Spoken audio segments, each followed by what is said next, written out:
Bismillahirrahmanirrahim. Assalamualaikum warahmatullahi wabarakatuh. Innal hamdalillah nahmaduhu wa nasta'inuhu wa nastaghfir wa na'udzu billahi min shururi anfusina wa sayyiati a'malina. May yahdihillahu fala mudilla lahu wa may yudlil falan tajida lahu waliyyan mursyida. Asyhadu an la ilaha illallah wahdahu la syarika lah wa asyhadu anna Muhammadan abduhu wa rasuluh la nabiyya wa la rasula ba'da. Amma ba'du, hadirin rahimani rahimakumullah. Mengawali kajian pada malam hari ini, mari sama-sama kita mulai dengan tasmiyah bersama-sama. Bismillahirrahmanirrahim. Fokus pembahasan kita pada malam hari ini insyaallah berkaitan dengan ribat di jalan Allah Subhanahu wa taala, yaitu berjaga di jalan Allah Subhanahu wa taala. Sebelum kita masuk pada pembahasan ribat, saya akan menyampaikan bagian penting yang tak boleh terlupa dalam program berjihad di jalan Allah Subhanahu wa taala, yaitu mengenai apa hukum jika ada orang yang berjihad perang, artinya perang melawan musuh Islam, lalu dia mendapat upah dari apa yang dia lakukan tersebut. Dan apakah upah tersebut berhak dia terima atau akan mengganggu niatnya, atau diterimanya tanpa mengganggu niat. Dalam pembahasan di sini bahwa walaupun seorang mujahid berjihad dengan ikhlas, tapi kemudian dia mengambil bagian harta rampasan perangnya, maka hal itu akan mengurangi pahalanya. Akan mengurangi pahalanya. Abdullah bin Umar radhiyallahu anhu meriwayatkan bahwa Rasulullah sallallahu alaihi wasallam bersabda, "Ma min ghaziyatin aw sariyatin taghzu fataghnamu wa taslamu illa kanu qad ta'ajjalu thulutsai ujurihim wa ma min ghaziyatin aw sariyatin tukhfiqu wa tusabu illa tamma ujuruhum." Semua orang yang berperang bersama Rasulullah sallallahu alaihi wasallam atau tidak bersamanya, kemudian dia selamat dan mendapatkan ghanimah, artinya upahnya itu adalah ghanimah perang, sesungguhnya orang tersebut sudah mengambil lebih awal 2/3 pahalanya di akhirat. Semua orang yang berperang bersama Rasulullah sallallahu alaihi wasallam atau tidak bersamanya, kemudian tidak mendapatkan ghanimah sama sekali atau terbunuh, maka pahalanya akan sempurna dia dapatkan di sisi Allah Subhanahu wa taala. Nah, hadis ini menunjukkan bahwasanya orang yang berjihad di jalan Allah Subhanahu wa taala boleh mendapatkan upah atau tidak menerima upahnya. Itu maksudnya. Kalau dia menerima upahnya, maka itu tidak tercela dalam Islam. Artinya orang-orang yang berjihad di jalan Allah Subhanahu wa taala lalu dia menerima upahnya, maka itu tidak tercela dalam Islam. Imam An-Nawawi berkata bahwa maksud hadis ini harus dipahami bahwa jika orang-orang yang berperang selamat lalu mendapatkan ghanimah, maka pahala mereka lebih sedikit daripada mereka yang tidak selamat atau selamat tapi tidak mendapatkan ghanimah. Artinya ghanimah sama dengan bagian dari pahala kesertaan mereka dalam sebuah perang. Sehingga jika ghanimah sudah mereka dapatkan, sama saja mereka telah mengambil 2/3 dari pahala mereka. Dengan begitu ghanimah adalah sebagian dari pahala berperang. Ini sesuai dengan sebuah hadis yang masyhur, minna man mata wa lam yakul min ajrihi syai'a wa minna man an ayna'ath lahu samratuhu fahuwa yahdibuha. Di antara kita ada yang mati dan belum sedikit pun mengambil pahalanya dan belum mengambil sedikit pun pahalanya. Dan di antara kami ada juga yang buahnya sudah masak dan dia akan memetiknya. Hal yang kami sebutkan inilah yang dimaksudkan bahwa mereka yang mengambil pahala, mengambil ghanimah saat peperangan usai, maka mereka telah terkurangi pahalanya yang harusnya mendapatkan pahala yang sempurna, lalu dikurangi sebanyak 2/3 dari pahala tersebut. Saya nggak bisa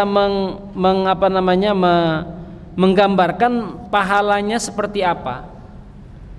Tapi kalau kita ambil ada 3 buah, gitu ya, 3 buah yang matang, harusnya tiga-tiganya ini bisa dia dapatkan dengan sempurna di akhirat, tapi dia ambil 2 dulu, satunya ditabung di akhirat. Dua itu adalah balasan di dunia, sedangkan satunya lagi di akhirat. Dan orang-orang yang mengambil ghanimah dalam peperangan atau setelah peperangan usai, itu bukan adalah perbuatan yang tercela, bukan perbuatan yang tercela, boleh dilakukan, tetapi konsekuensinya dikurangin pahalanya. Dalam sebuah hadis, Imam Abu Dawud meriwayatkan dari Abu Ayyub Al-Ansari bahwa Rasulullah SAW bersabda yang artinya, Allah Subhanahu wa Ta'ala akan menaklukkan banyak negeri untuk kalian. Ini semakin banyaknya sampai nggak sanggup diurus, begitu kurang lebih, ya. Karena nggak sanggup diurus sendiri, artinya mereka yang ditawan oleh kaum muslimin ataupun penduduk-penduduk wilayah yang direbut oleh kaum muslimin menjadi bagian harta rampasan untuk kaum muslimin. Tapi nggak sanggup, mereka nggak sanggup menerimanya, tidak sanggup mengelolanya begitu banyaknya. Maka pilihannya mereka ambil atau tidak mereka ambil, lalu dikelola oleh khalifah atau negara. Banyak tentara yang harus dikumpulkan sehingga akan ditentukan di antara kalian orang yang harus dikirim berperang, yaitu tanpa bayaran. Maka akan ada di antara kalian orang yang tidak mau dikirim. Dia akan melarikan diri dari kaumnya, kemudian berkeliling ke kabilah-kabilah untuk menawarkan dirinya sambil berkata, siapa yang mau membayarku untuk menghadapi pasukan ini? Siapa yang mau membayarku untuk menghadapi pasukan itu? Demikianlah orang itu sampai mati pun tetaplah menjadi pekerja yang mendapatkan upah, bukan berjihad. Nah, hadis ini mau menerangkan kepada kita, kalau kita melakukan sesuatu, apalagi jihad, mengharapkan imbalan, maka dia mendapatkan imbalannya, tetapi pahala di sisi Allah dia tidak akan dapatkan. Na'udzubillah summa na'udzubillah. Bapak Ibu yang dirahmati Allah Subhanahu wa taala, fikih yang sedang kita bahas ini berbicara tentang fikih bagaimana Islam memberikan syariat untuk perlindungan negara. Artinya Islam itu bukan hanya mengatur hubungan manusia dengan Allah saja, hubungan manusia dengan manusia sesama, tetapi bahkan hubungan negara dengan yang lebih luas lagi. Artinya bahwa Islam bahkan mengatur bagaimana supaya suatu negara berada dalam keamanan yang sempurna lalu terlindungi dari gangguan musuh. Maka di antara pembahasan itu adalah tentang ribat, yaitu menjaga perbatasan negara, wilayah di jalan Allah Subhanahu wa taala. Banyak tempat yang bisa dijadikan pasukan musuh untuk masuk dan menyerang negeri Islam. Ya. Kalau konteksnya negaranya itu adalah memang mayoritas kaum muslimin. Ya. Karena mayoritas kaum muslimin, maka negara-negara yang berada dalam panji kaum muslimin tersebut harus memiliki pertahanan yang baik. Harus ada orang-orang yang menjaga perbatasan tersebut. Baik nanti perbatasan itu dijaga oleh orang-orang yang menunggunya, atau ada operator yang standby melihat CCTV, sehingga ketika dia melihat pergerakan-pergerakan yang mencurigakan, dia bisa langsung komunikasi dengan orang-orang atau pihak-pihak yang berwajib.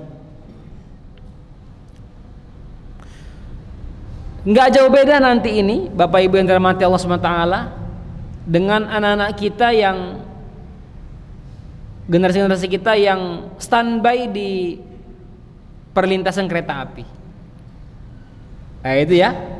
Jadi jangan dikira itu hanya sekedar sekedar jaga-jaga biasa itu. Oh, nggak boleh dia tidur. Nggak boleh dia tidur. Dia nggak boleh tidur, nggak boleh kemana-mana, standby. Itu namanya ribat. Ya, itu namanya ribat. Orang-orang yang berjaga disebut murabitin atau murabitun. Nah, sekarang ini seluruh pasukan-pasukan, baik itu pasukan militer ataupun bukan militer, contohnya kaum muslimin yang hari-harinya berada di Masjidil Aqsa 24 jam, nggak ada yang bayar mereka, tapi dikoordinasi. Nggak ada yang bayar, tapi dikoordinasi. Namanya murabitun. Kalau mereka tinggalkan ke Masjidil Aqsa, bakalan digempur oleh orang-orang Israel atau Zionis. Siapa yang bayar? Harusnya yang bayar kita.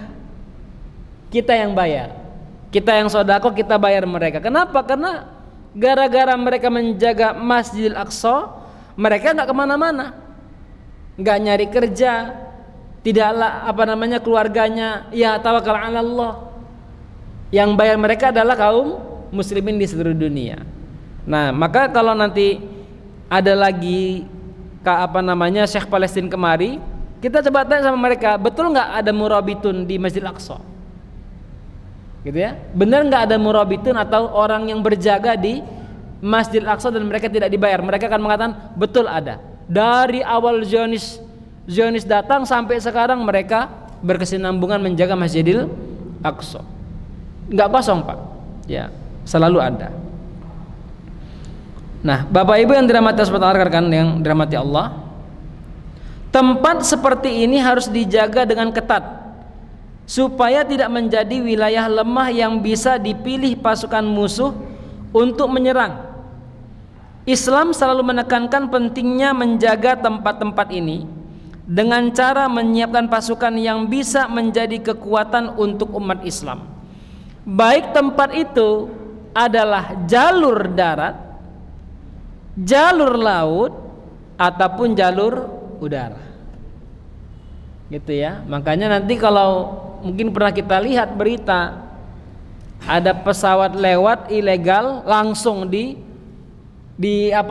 ditangkap oleh pasukan udara TNI. Ya, disuruh turun, nggak mau turun, dibom di atas. Nah, turun dia. Nah, kalau sekarang saya nggak tahu jalur lautnya, soalnya beritanya sering kecolongan. dicolong ikannya, dicolong apa namanya pulaunya gitu ya. Nah, ini perlulah nanti diperbaikin supaya dunia paham bahwasanya Islam mengurus itu. Dan Islam mengurus itu bukan untuk apa-apa, supaya orang-orang tahu bahwa Islam itu bukan hanya agama yang menyeru manusia ada di masjid saja. Sampai murabitun ini mereka boleh tak ke masjid. Gara-gara apa? Gara-gara menunggu tempat itu dan sholat sesuai dengan keadaannya. Dulu saya pernah melihat ada pasukan namanya pasukan Katak yang tinggalnya di dalam air, Bapak Ibu. Jadi berendam di air.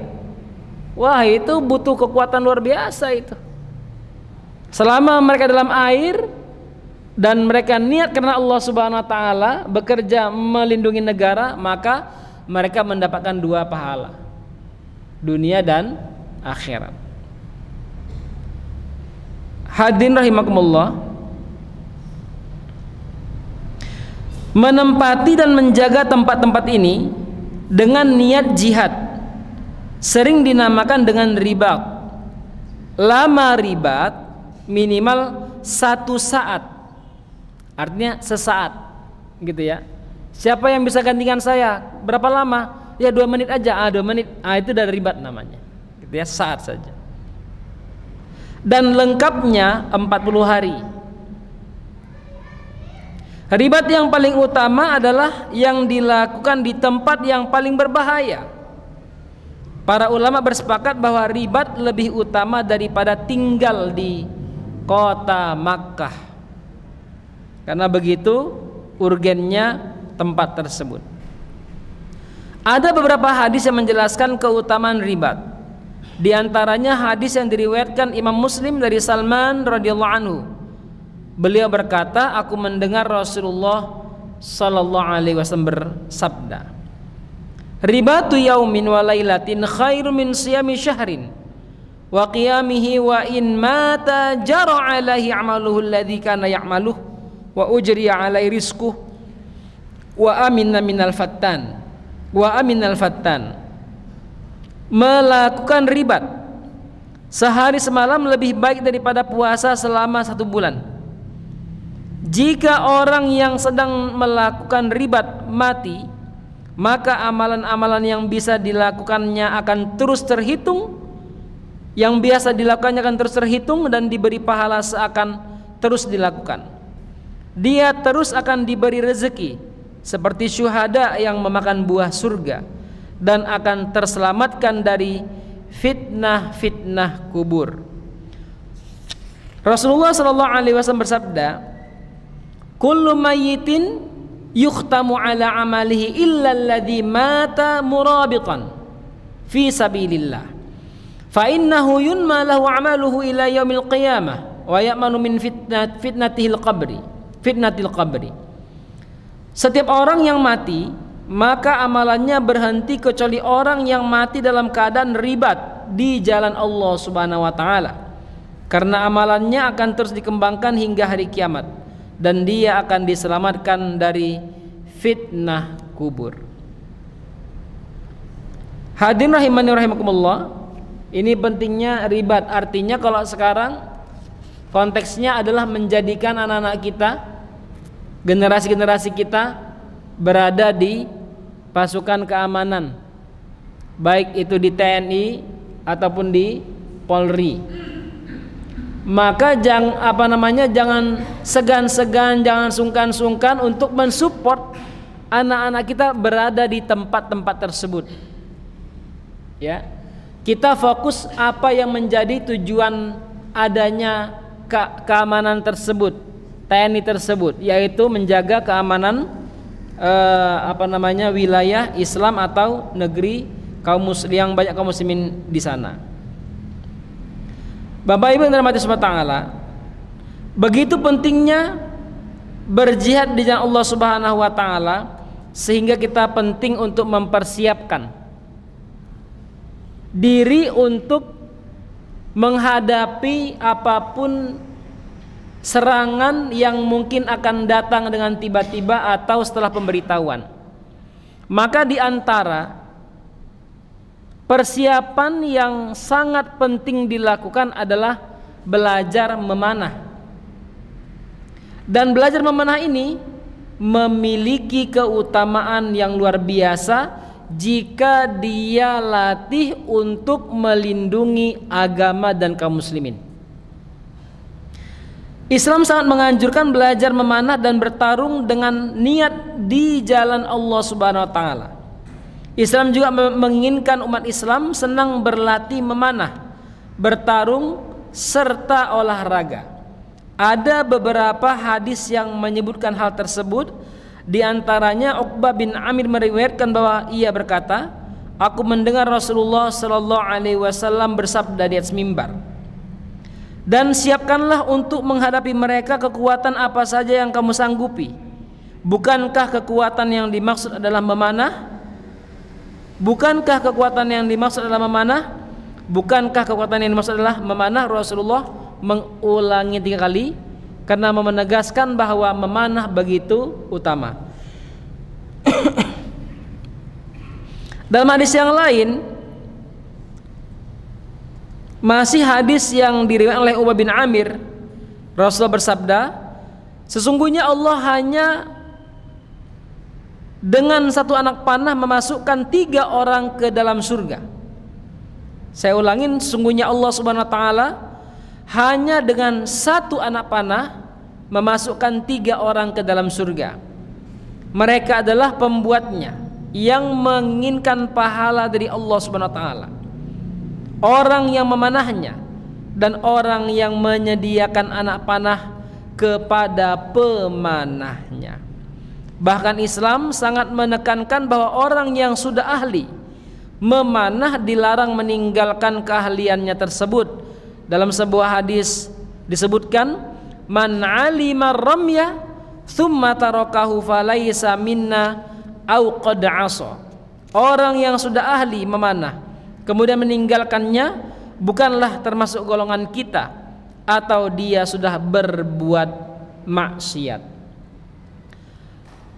Bermain panahan tidak termasuk perkara yang melalaikan.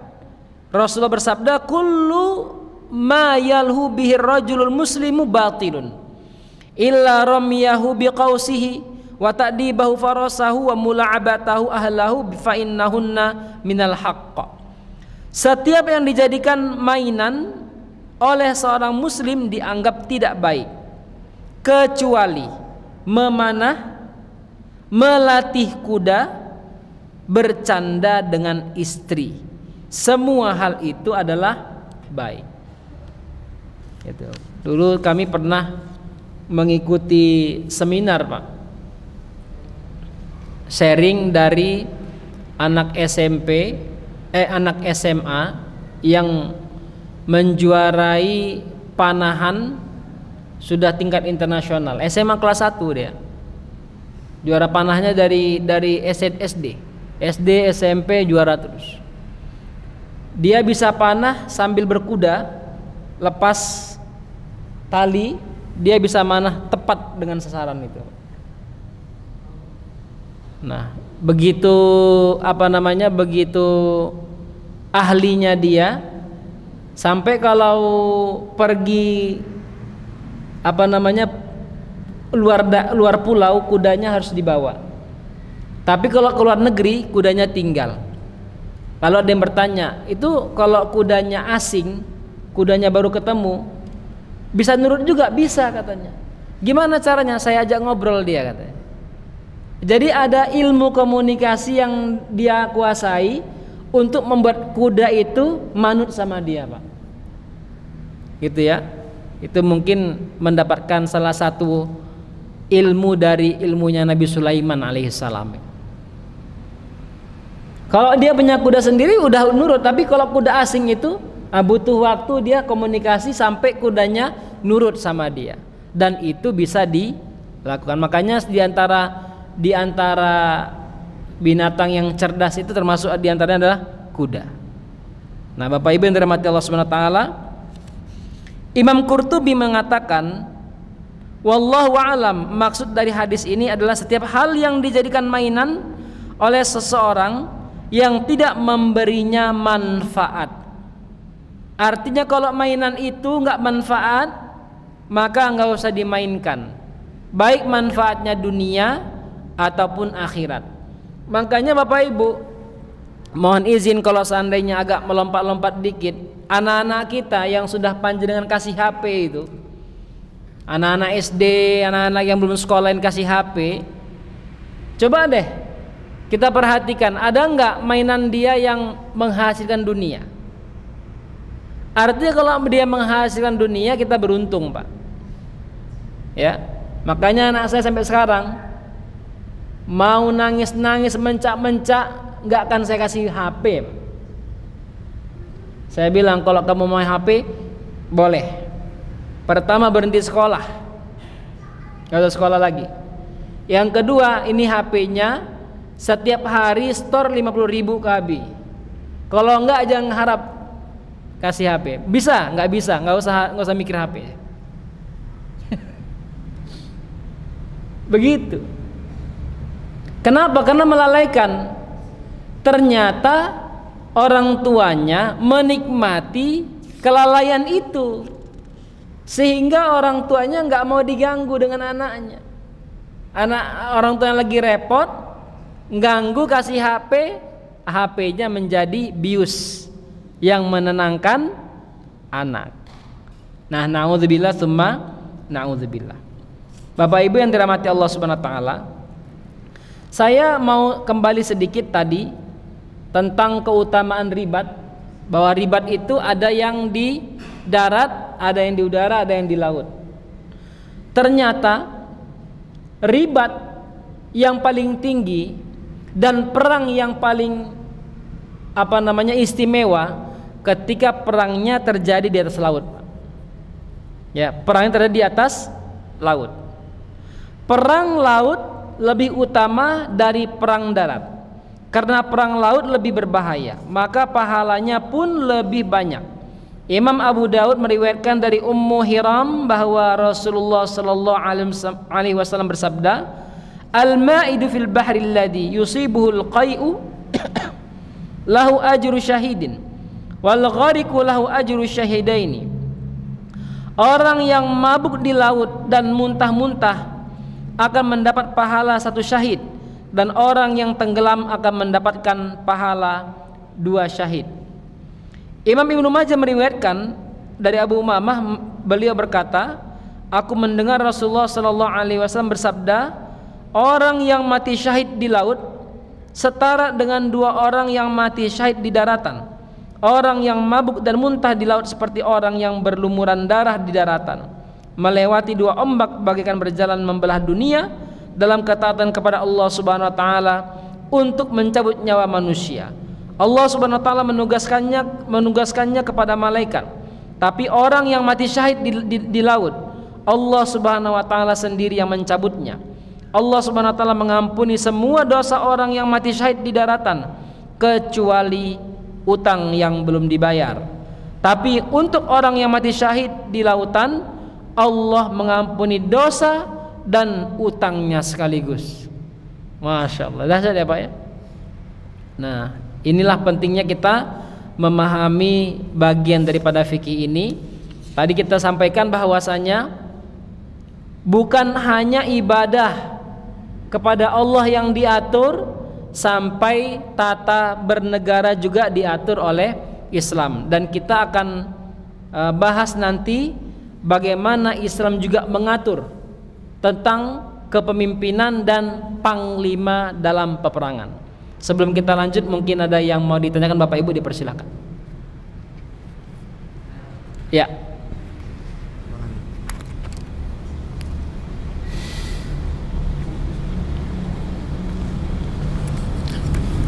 Assalamualaikum warahmatullahi wabarakatuh. Waalaikumsalam. Masalah hutang tadi Pak Ustadz. Ya Pak. Kalau sekarang itu hutang itu kan diasuransikan. Jadi kalau hutang di bank konvensional itu kalau meninggal langsung lunas. Nah, itu gimana menurut fikihnya, hukumnya? Oh apa iya. sudah lunas atau belum. Ya, gitu. ya dipahamin Pak. Siap. Terima kasih. Siap. Assalamualaikum warahmatullahi wabarakatuh. Waalaikumsalam warahmatullahi wabarakatuh. Ya, itu bukan hanya bank konvensional Pak, bank syariat juga.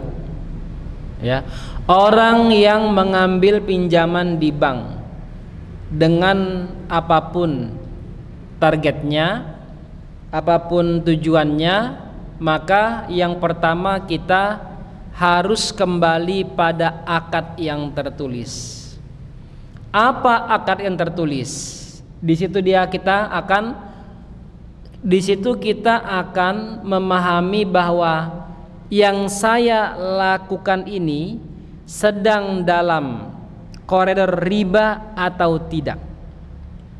Gitu ya. Nah, bedanya nanti di situ. Kalau di bank konvensional, keterlambatan itu ada konsekuensinya. Kalau terlambat dan jatuh tempo lebih, maka ada persenannya. Disitulah nanti ribanya. Itulah yang nggak bolehnya sebenarnya. Sedangkan kalau yang di bank syariat, kalau jatuh tempo maka belum dibayar, komunikasikan. Nanti kan dibuat format yang lain.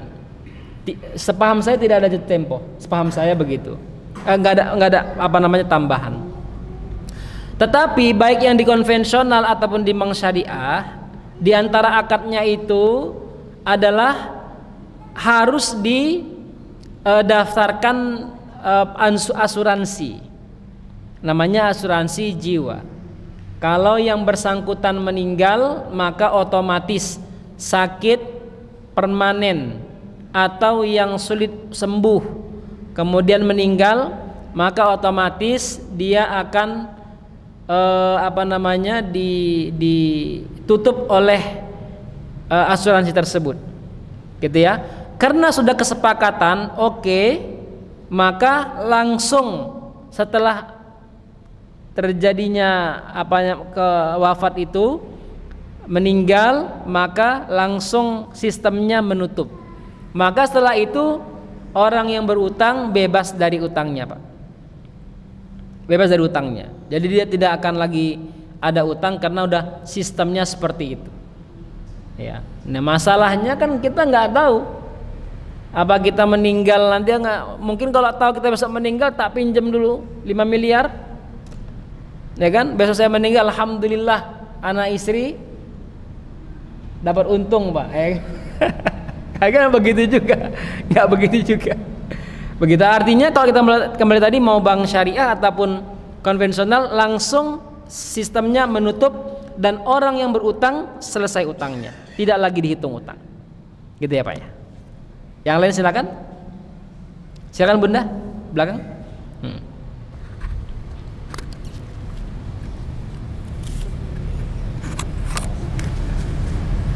Assalamualaikum Ustadz, izin bertanya.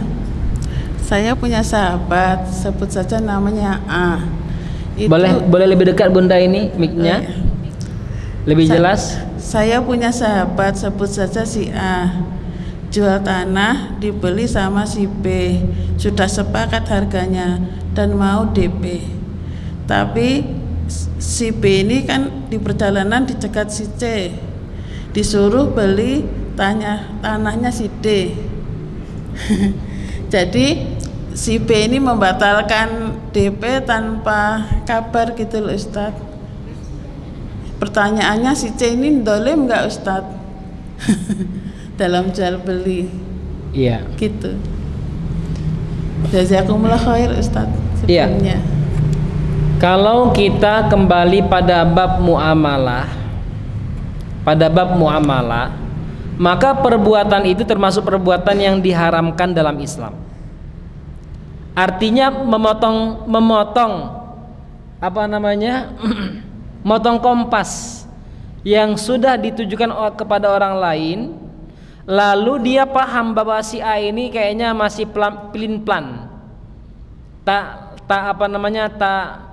potong aja, pasti dia mau. Maka dalam hal ini si C yang paham bahwa si B mau pergi ke tempat si A DP lalu dengan sengaja dia lakukan itu, maka sama dengan seorang laki-laki, ya, seorang laki-laki yang menyerobot perempuan yang sudah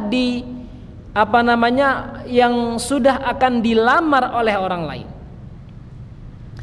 Ketika ada perempuan yang mau dilamar oleh orang lain, lalu perempuan itu pasti bisa saya jatuhkan, taklukkan.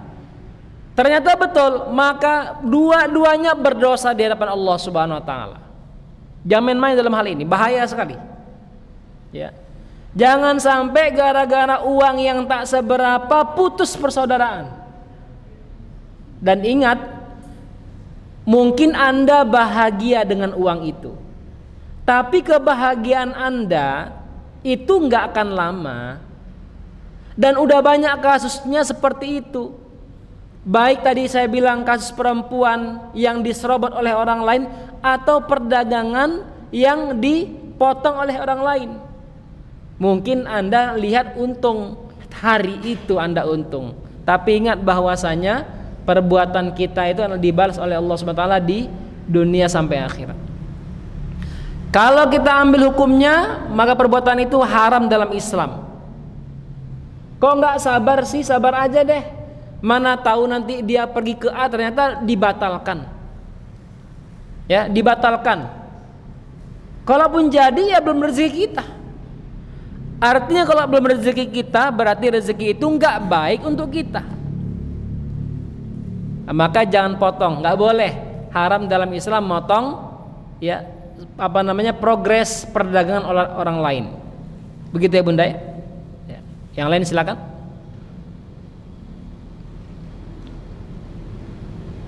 Ada lagi? Ibu-ibu ada lagi? Baik, kita lanjut Bapak Ibu. Begitu pentingnya.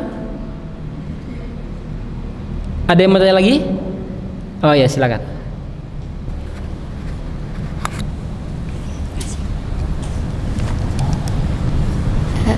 Mungkin ini terkait memutus tali silaturahim tadi Ustadz. Oke.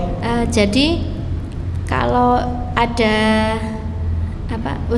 ustadzah begitu ya, yang biasa mengisi di sebuah majelis taklim begitu, ibu-ibu. Nah, jadi ya mungkin ini juga karena kekurang fahaman jamaah juga ya. Jadi dalam sebulan itu kan ada 4 kali pertemuan di setiap malam Rabu misalkan. Nah, biasanya yang 3 pertemuan itu kan diisi oleh ustadz setempat gitu. Jadi dari jamaah setempat. Kemudian yang malam Rabu lagi itu mengambil pengisi dari luar. Itu beliau kan dari KUA begitu nggih.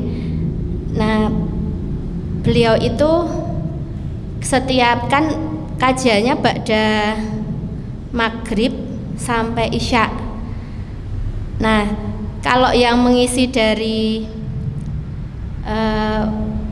jamaah setempat itu Ustadz, jadi ketika adzan isya itu tidak berhenti, jadi masih terus lanjut begitu. Jadi karena itu tempatnya di rumah ya Ustadz, bukan di masjid.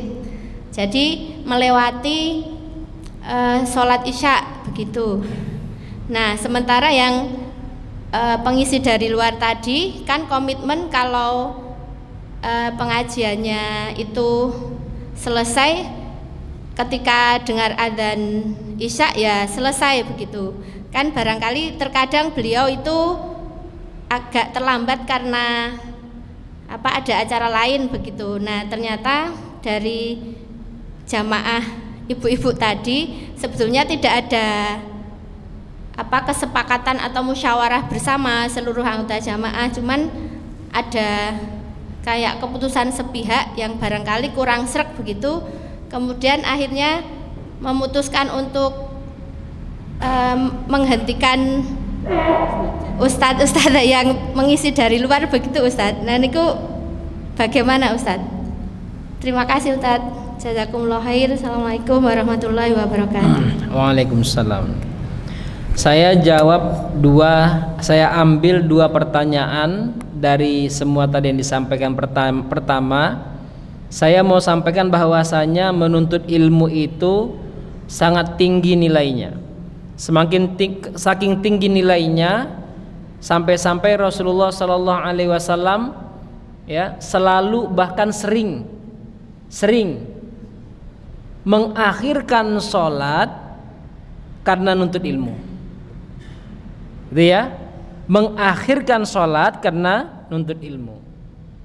Jadi ini harus dipahamin, sehingga jangan sampai jamaah yang tidak paham mengira ustadz ini tidak paham waktu sholat, sehingga ketika pas pengajian bilang, Ustadz udah waktu Ustadz, emangnya Ustadz nggak tahu waktu itu?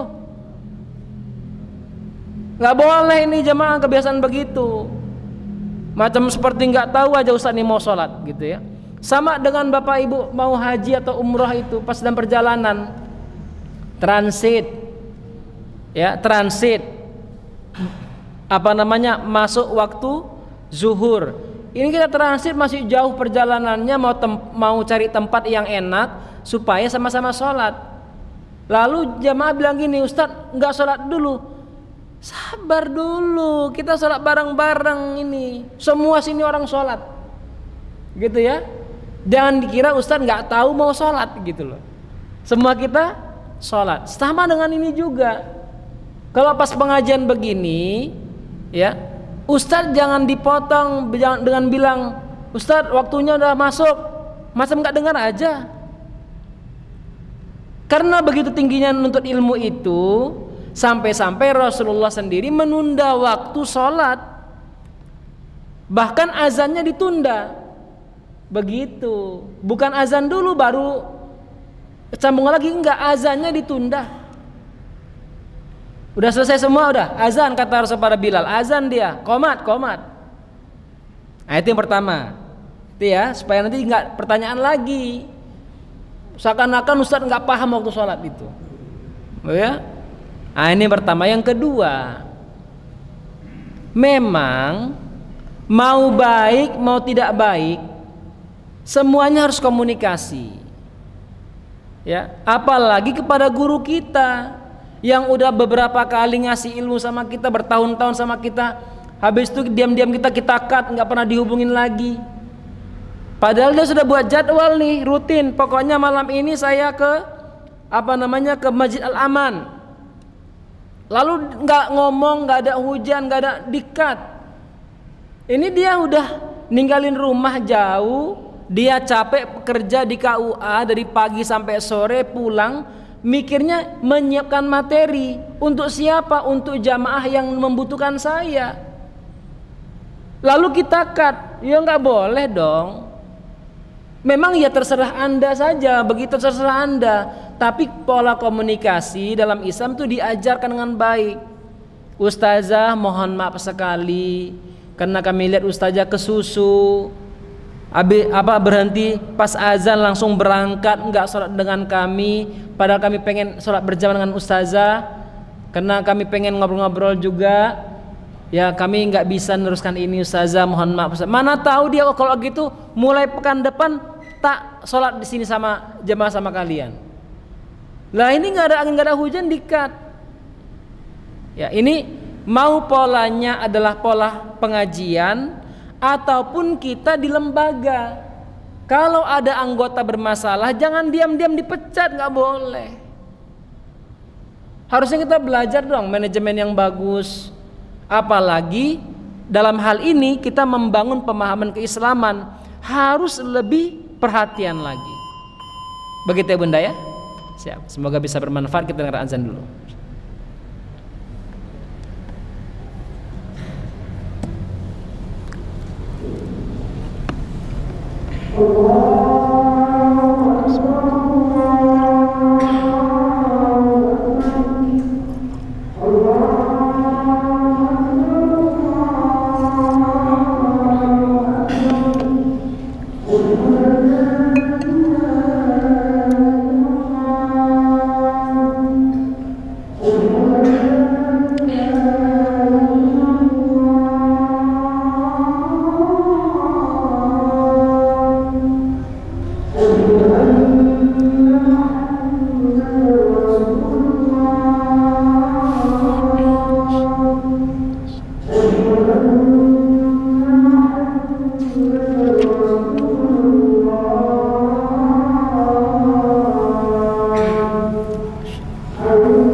Allahumma rabb hadhihi ad-da'wati tammati wa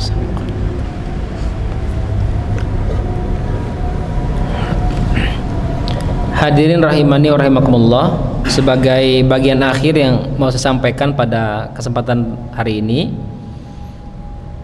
ternyata Allah Subhanahu wa taala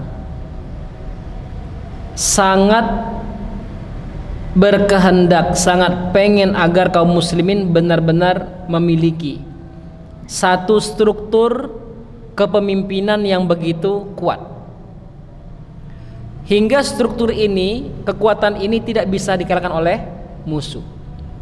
Di antara struktur yang begitu penting dan besar perannya adalah panglima. Ya. Panglima dalam pengertian adalah panglima perang. Panglima dalam pengertian panglima tertinggi. Panglima dalam pengertian pimpinan lembaga. Panglima dalam arti ketua. Apakah dia ketua takmir, ketua dan sebagainya. Sebenarnya bagaimana sih gambaran pemimpin yang dikehendaki oleh Islam wal muslimin? Apakah semua orang pemimpin itu bisa jadi pemimpin yang tinggi atau tidak? Dan kita berharap semoga anak-anak kita ini bisa meneruskan tampuk kepemimpinan yang terbaik, baik kepemimpinan itu ada di panglima atau presiden dan sebagainya. Bapak Ibu yang dirahmati Allah SWT, Al-Fakhri menyebutkan beberapa sifat yang harus dimiliki oleh seorang panglima sebuah pasukan. Beliau berkata, menurut orang-orang bijak dari Turki, seorang panglima harus memiliki 10 sifat yang dimiliki binatang. Mohon kita fokus pada sifat, bukan bukan frame buruknya ya, tapi sifatnya. Yaitu 1, keberanian singa, 2, serangan babi, 3, tipu daya serigala, 4, kesabaran anjing terhadap sakitnya luka, 5, serangan mendadak rubah, 6, kewaspadaan burung jenjang, 7, kemurahan dan kasih sayang ayam jago, 8, kehati-hatian burung gagak, 9, gemuknya ta'ru yaitu binatang yang terdapat di Khurasan atau menjadi gemuk ketika melakukan perjalanan. Nah, Bapak Ibu yang dari maksud Allah itu gambaran-gambaran sifatnya itu. Tetapi secara spesifik seorang pemimpin harus memiliki sifat-sifat yang mampu membuat dia disukai oleh banyak orang. Di antaranya yang pertama, mengajak mereka bermusyawarah dan mengambil pendapat mereka. Artinya terbuka. Ketika ada sesuatu, maka seorang pemimpin harus mengajak mereka bermusyawarah dan mengambil pendapat mereka, tidak bersikap otoriter dalam mengambil keputusan. Sebenarnya bisa saya memutuskan hal itu, tapi saya ada anggota, ayo kita duduk dulu yuk, ngobrol dulu yuk, biar sama-sama enak. Ketika kaum muslimin, waktu itu panglima perangnya Khalid bin Walid sudah barusan membuka kota Hiroh namanya. Kota Hiroh ini simbol kekuatan Romawi, Pak. Kalau sekarang Gedung Putih Amerika, tapi ini Romawi. Kota Hiroh ini direbut oleh kaum muslimin tanpa perang. Kenapa? Rajanya udah kabur, Pak. Dari Hiroh mau ke Syam melewati padang pasir yang begitu besar. Kaum muslimin bilang, wahai Amirul Mukminin, wahai Panglima Khalid bin Walid, kalau kita tembus dari sini ke Syam itu 7 hari 7 malam, gak ada air, gak ada makanan, pasir semua. dan kemungkinan kita akan mati di jalan. Karena belum ada kafilah manapun yang menembus ini. Lalu Khalid bin Walid bilang begini, tapi kita harus ke Syam. Bagaimana caranya? Bingung pada bingung, Pak. Akhirnya seorang pasukan datang begini, bilang begini, wahai Amirul Mukminin, saya mau usul tapi malu saya.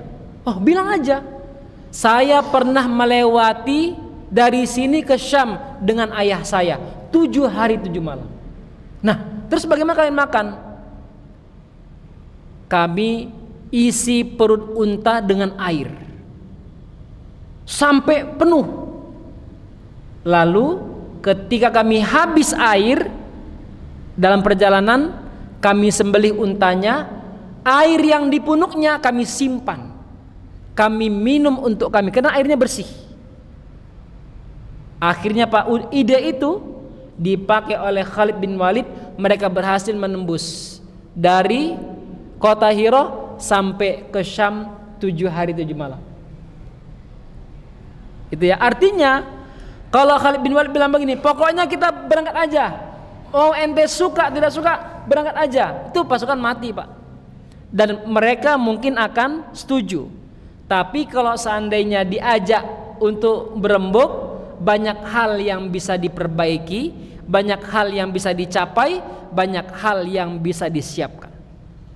Ketika mengajak bermusyawarah dan mengambil pendapat ini ditinggalkan, maka yang ada adalah omongan-omongan di belakang. Seperti tadi yang guru ngaji kita tadi itu yang di-cut tadi itu. Ya, maka nanti konfirmasi ke beliau, datang ke rumah beliau bawa buah, ya, supaya enak dan nyambung untuk komunikasi kembali. Begitu Bapak Ibu yang dapat saya sampaikan. Insya Allah kita akan kembali membahas secara spesifik lagi mengenai kewajiban seorang pemimpin, seorang panglima, ya, dalam mengatur pasukannya. Kurang lebihnya mohon maaf. Semoga bisa kita jadikan ilmu dan amal untuk kita semua. Mari kita akhiri bacaan alhamdulillah dan mendoa kepada majelis. Alhamdulillah alamin. Subhanakallahumma bihamdika asyhadu an la ilaha illa anta astaghfiruka wa atubu ilaik. Assalamualaikum warahmatullahi wabarakatuh.